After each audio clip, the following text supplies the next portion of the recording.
जय श्री राम। बहुत स्वागत है आपका आपके अपने खास कार्यक्रम मानस ज्योतिष ज्ञान में। मैं हूं आपके साथ आचार्य राज मिश्रा।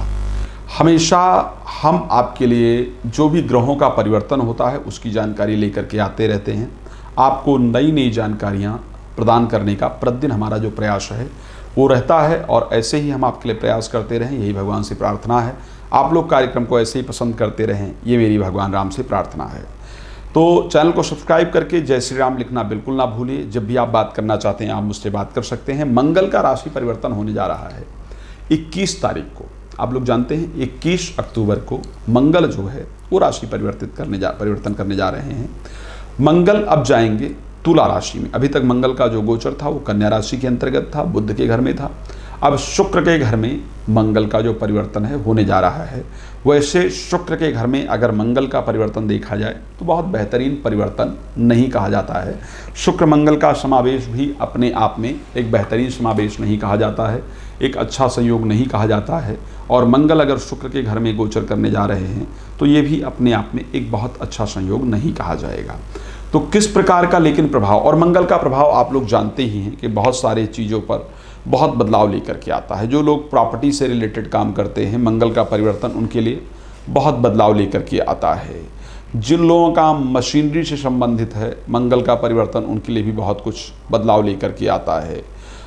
जिन लोगों का काम पॉलिटिकल क्षेत्र से है, जो लोग सेना में हैं, जो लोग आर्मी में हैं, जो हमारी देश की स्ट्रेंथ है उस पर मंगल का प्रभाव बहुत कुछ बदलाव लेकर के आता है।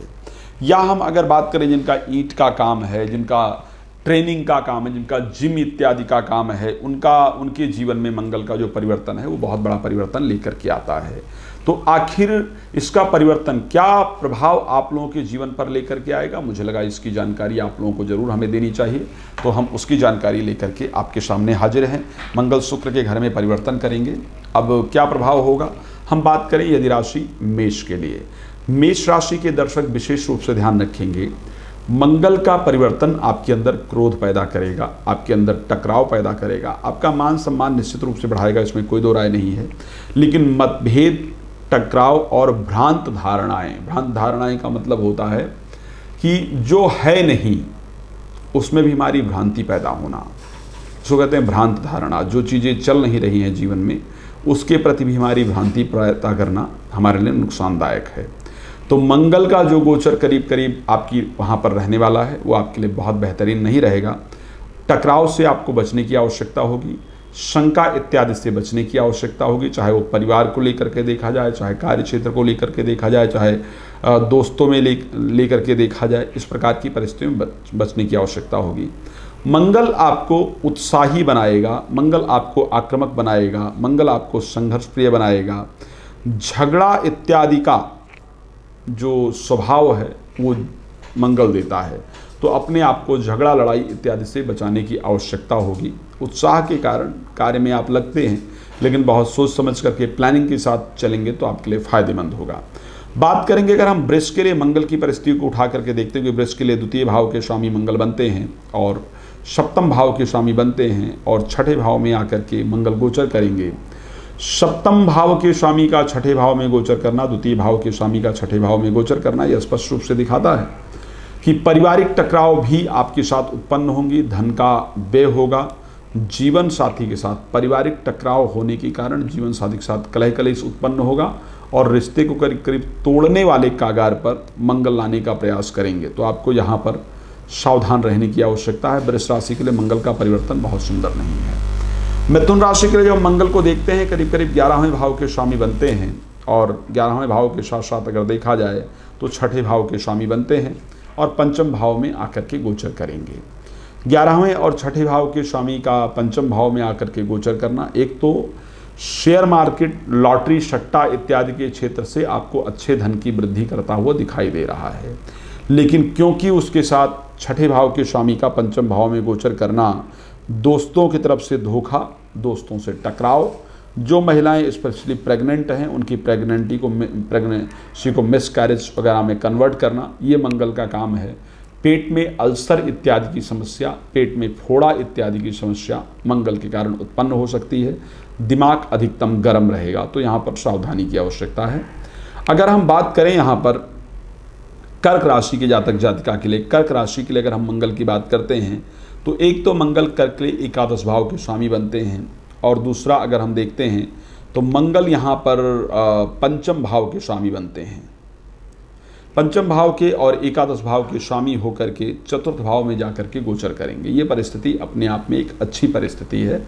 यहाँ पर आपको आर्थिक रूप से लाभ प्रदान करेंगे, कार्य क्षेत्र में आपको अच्छे रिजल्ट की प्राप्ति होगी, भूमि वाहन इत्यादि का आपको निश्चित रूप से सुख प्राप्त होगा, मान सम्मान में वृद्धि होगी। कुछ संघर्षपूर्ण परिस्थितियां जरूर भूमि को लेकर के प्राप्त होंगी, लेकिन अंतोगत्वा आपको अच्छी सफलता प्राप्त होगी। तो कर्क राशि के लिए एक बेहतर परिवर्तन रहेगा। सिंह राशि के लिए अगर हम बात करें तो मंगल नवम भाव के स्वामी हैं, और उसके साथ अगर हम सिंह के लिए बात करें तो चतुर्थ भाव के स्वामी हैं। चतुर्थ और नवम भाव के स्वामी होकर के तृतीय भाव में गोचर करना इनका धार्मिक यात्राओं का संयोग दिखाता है। भाई बहनों से आपके संबंध को बहुत बेहतरीन करता है, आपके कॉन्फिडेंस लेवल, आपके पराक्रम लेवल को निश्चित रूप से बढ़ाता है और जीवन में सफलता दिलाता है। पिता के स्वास्थ्य में चल रही दिक्कतें दूर करने का काम करता है। तो मंगल का परिवर्तन आपके लिए बेहतर है अगर हम कर्क राशि के दर्शक को देखें। सिंह के लिए जब हम क्षमा चाहूँगा मैं, सिंह राशि के दर्शक के लिए अगर देखें, हम जब कन्या राशि के लिए मंगल की बात करते हैं तो कन्या राशि में तृतीय भाव के स्वामी बनते हैं और उसके साथ अष्टम भाव के स्वामी बनते हैं। द्वितीय भाव में जाकर के गोचर करेंगे। तृतीय भाव और अष्टम भाव दोनों ही अपने आप में अवरोधक भाव हैं जिसके ये स्वामी बनते हैं। और द्वितीय भाव में गोचर करना, द्वितीय भाव आर्थिक परिस्थिति का भाव है, कुटुंब का भाव है। परिवार में झगड़ा लड़ाई निश्चित रूप से होगी, ये ध्यान रखिएगा। आपकी बात लोगों को आग की तरह लगेगी, लोगों को चुभेगी। तो इस समय पर अपनी जो भी बातचीत करें उसको बड़ी सावधानी से देख समझ करके बात करने की आपको ज़रूर आवश्यकता है, जिससे कि आपको लाभ की प्राप्ति हो पाए। लेकिन धार्मिक यात्रा इत्यादि का जो संयोग है वो निश्चित रूप से आपके जीवन में बनेगा। आपका दूसरा जो इम्पोर्टेंट चीज़ है, शेयर मार्केट वगैरह में पैसा लगाते हैं बिल्कुल नहीं लगाइएगा। कहीं से कोई पैसा आने वाला होगा, जब तक वो आ ना जाए तब तक उसके बारे में किसी को डिस्क्लोज नहीं कीजिएगा, क्योंकि बीच में उसके रुकने का संयोग है। तो सावधानी रखेंगे आपके लिए बेहतर होगा। तो एक तो ये रहेगा कन्या राशि के लिए। तुला राशि के लिए सप्तमेश और द्वितेश होकर के मार्केट शंख है आपकी राशि में गोचर करेंगे।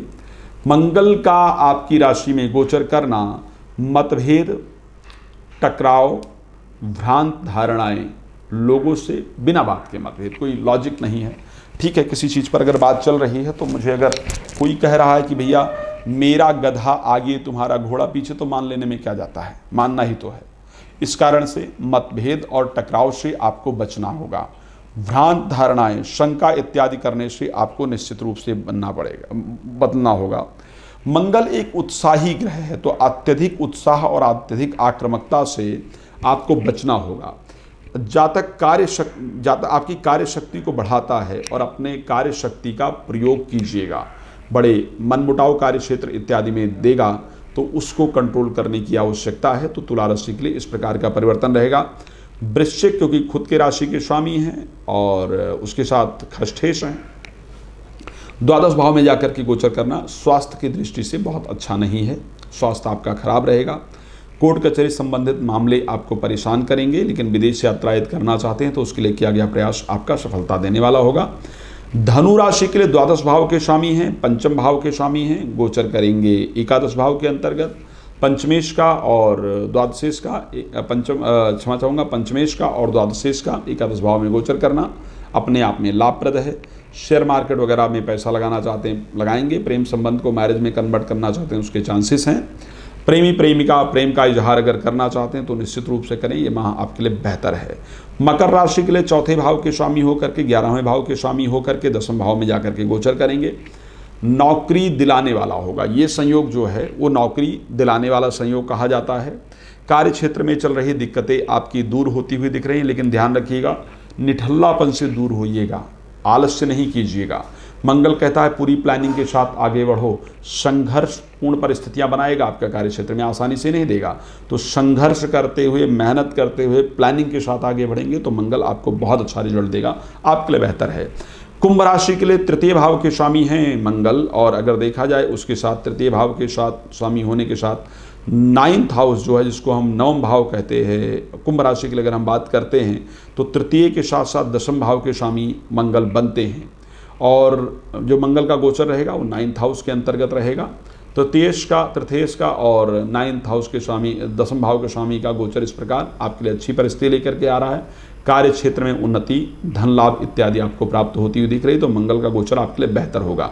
मीन राशि के लिए द्वितीयेश मंगल हैं और उसके साथ नौमेश मंगल हैं और गोचर उनका रहेगा करीब करीब अष्टम भाव के अंतर्गत। द्वितीयेश और नौमेश का अष्टम भाव में गोचर करना बिल्कुल भी अच्छा नहीं है। भाग्य से संबंधित जो भी चीज़ें मेहनत से करेंगे उसी का रिजल्ट मिलेगा। भाग्य के भरोसे इसमें आप बिल्कुल नहीं रहिएगा। भाग्य आपका साथ बिल्कुल भी नहीं देने वाला है। आर्थिक नुकसान का संयोग बन रहा है। मानसिक अशांति और दुर्घटना इत्यादि का संयोग भी आपके लिए जरूर बन रहा है। सावधान रहेंगे। प्रति मंगलवार को 1.25 किलो मसूर की दाल लेकर के मंगल मंदिर में दान करेंगे। भगवान के आशीर्वाद से आपका जीवन सुख समृद्धियों से परिपूर्ण होगा। अन्य किसी प्रकार की जानकारी के लिए, कुंडली दिखाना चाहते हैं, बनवाना चाहते हैं, रत्न लेना चाहते हैं, रुद्राक्ष लेना चाहते हैं, पूजा कराना चाहते हैं, आप हमें संपर्क कर सकते हैं। जय श्री राम। बहुत धन्यवाद।